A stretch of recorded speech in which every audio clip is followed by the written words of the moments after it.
गोल लगत नहीं है बाबूजी। आही ए बाबा ई का कहती आई रोगो बुला देनी मान गुनी रोगो के जाना चलो बिनो भैया हमार बियाह करे ले बहुत दूरी है। रौरे चक्कर चलता बुझाता के। अरे बुढ़वा छोट वो तो ही यार तेरी ना मारी रे। आई भुलाई रहे नु ते कैसे आ गई रौरे का भगैले रही मने आसानी तो बता। अबे तो लागता कहिए से हमर से ना फोन कइलस ना मैसेज कइलस चीनी चीनी कहले चिट्ठी कहले चिट्ठी है चले ली सजेवन ई आदमी ना देता भाई चिट्ठी पति आहु पति कहा ला ओकरा के पति चाहे पति सुनो तनी तू बता दो कि हमनी के कहां रही जा। अरे का जी का कहतनी हमर शिकायत जी। शिकायत ते का गांव घर में नाम हंसोइले बड़े रे ये देखो तेरे झोरा झाड़ू लेके घूमतानी तोरे फेरा में का दशा हो गइल बा का रही का हो गनी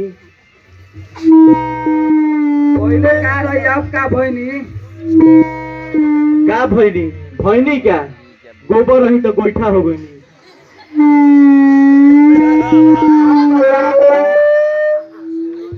हम तो जानत रहे कि लोग नौकरी करेनी बाकी ये के तो भाई के गोबर काढ़तनी जी। हई देखो ए भैया कहती नौकरी करेनी ई काहे खातिर आई रहे बियाह करे से पहले ना सोचलस अपना बाबू से कहित कि ए बाबू नौकरी है खोज दिह तो हमने के का करी जब पढ़ल लिखल हो के नौकरी मिलते नहीं थे आई ऐसा सुगर सागर में छोड़ के चल जाती है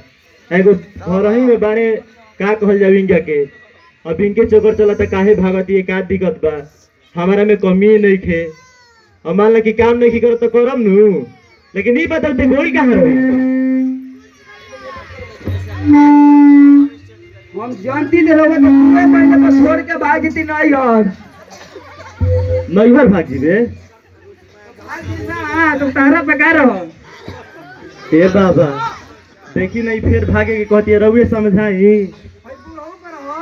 तो जाना तो तारा का मोही गई कहनी कि बियाह करे तो पहले हमर के पूछ लो तो तू अपने मन से जाकर बियाह कइलो काहे कइलो मन से ना तो करी तारा पसंद से तो तब मत कह बाबा के दोष मत दो लात मुका सह का करी एकर अखिए ओइ सब है सुघराई देख के एकरा में पगला गुनी हम लेकिन ए जे हमर के मुआ देलो साके काहे मुआ देलो सो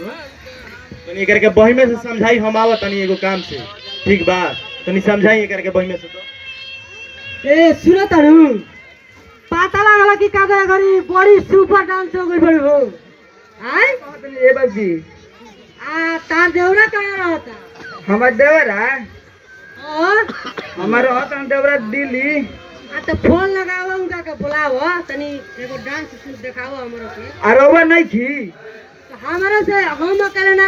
हमनी के दू आदमी कैसे ना कर देई काहे ना रोवे से काम हो जी तो हम बूढ़ लू अगर बनी सब मोह से वो का होगी तो देवरा के बुलाइबो तनी बढ़िया लागे चार को लोग देखी तो कही कि हां बढ़िया देवर मिलल बा ठीक बा बोलावा तनी सुने तनी देवर जी एने आई जी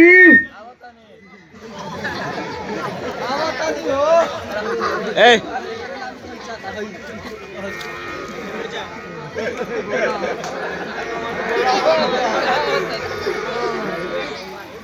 बोला बे कब का